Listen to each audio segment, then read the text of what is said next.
Demain, nous serons très exactement à 2 mois du premier tour des municipales. Et dans notre Tour de France, des grandes batailles à venir, arrêtons-nous ce soir à Marseille, où les résultats s'annoncent déjà très serrés. Marine Le Pen a d'ailleurs fait le déplacement aujourd'hui pour soutenir son candidat, Bastien Oger et Thomas Gatti. La partie est d'autant plus serrée qu'elle se joue à 4.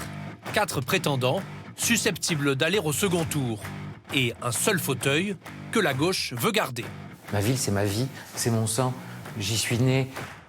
Le Rassemblement national tente de faire de Marseille un tremplin pour 2027. Est-ce qu'une ville cosmopolite comme Marseille peut élire un maire d'extrême droite? Mais oui, mais d'abord je suis pas d'extrême droite, je suis Rassemblement national. La droite et les insoumis sont en embuscade. C'est pas une élection nationale, c'est une élection locale. Mais moi je dis tout haut, tout ce que tout le monde pense tout bas. Dans une course, pour l'instant dominée par le maire sortant et le candidat du RN. Elle fait bleu ou elle fait violet? Je trouve qu'elle fait bien violet en fait. On peut rajouter un peu de magenta si vous voulez. Cette fois-ci, c'est sur son nom que Benoît Payan veut être élu. J'ai vieilli en 6 ans. Car à Marseille, personne n'a oublié les conditions rocambolesques de sa prise de fonction. Il y a 6 ans, un collectif emmené par l'écologiste Michel Rubirola ravissait la mairie à la droite. 5 mois plus tard, elle cédait sa place à son premier adjoint. Aujourd'hui, il mise sur son bilan. Les quartiers sont en train de bouger, sont en train de changer les uns après les autres. Alors ça prend du temps. Rome ne s'est pas faite en un jour et je ne referai pas Marseille en 6 mois ou en 1 an. Il se targue d'avoir, avec l'aide de l'État, rénové des écoles, réduit la dette, embauché des policiers municipaux.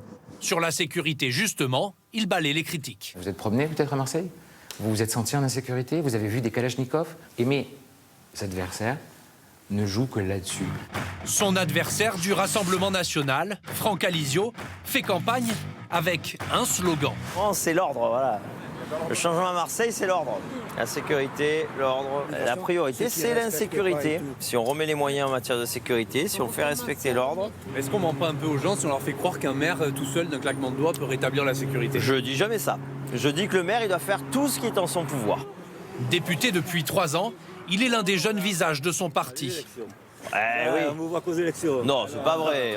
Ce week-end, c'est Marine Le Pen en personne qui est venue le soutenir. Accueilli par quelques centaines de manifestants hostiles, lui, au contraire, en fait un atout.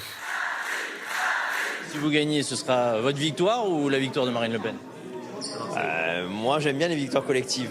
Nos champions nationaux, Marine et Jordan, donnent envie. C'était une plus-value. Face au duel Payan-Alizio, il faut essayer d'exister.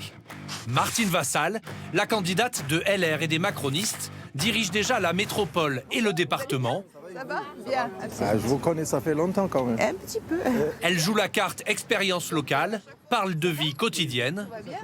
Il faut qu'on ait un élu qui ait un adjoint au maire qui soit responsable de la vie nocturne. Et se voit reprocher une ambiguïté. Avec qui s'alliera-t-elle au second tour? Vous ne fermez pas la porte à une alliance avec le Rassemblement national? Surtout, je n'enjambe pas le premier tour. Et moi, ce qui m'importe, c'est finir première. Vous savez quoi? On va y arriver. Vous me répondrez pas sur cette question donc. C'est pas que je réponds pas sur cette question, c'est que ça vous arrange, mais moi, ça m'intéresse pas. La question des alliances se pose aussi pour la gauche. L'insoumis, Sébastien Delogu, fait pour l'instant campagne contre le maire de gauche.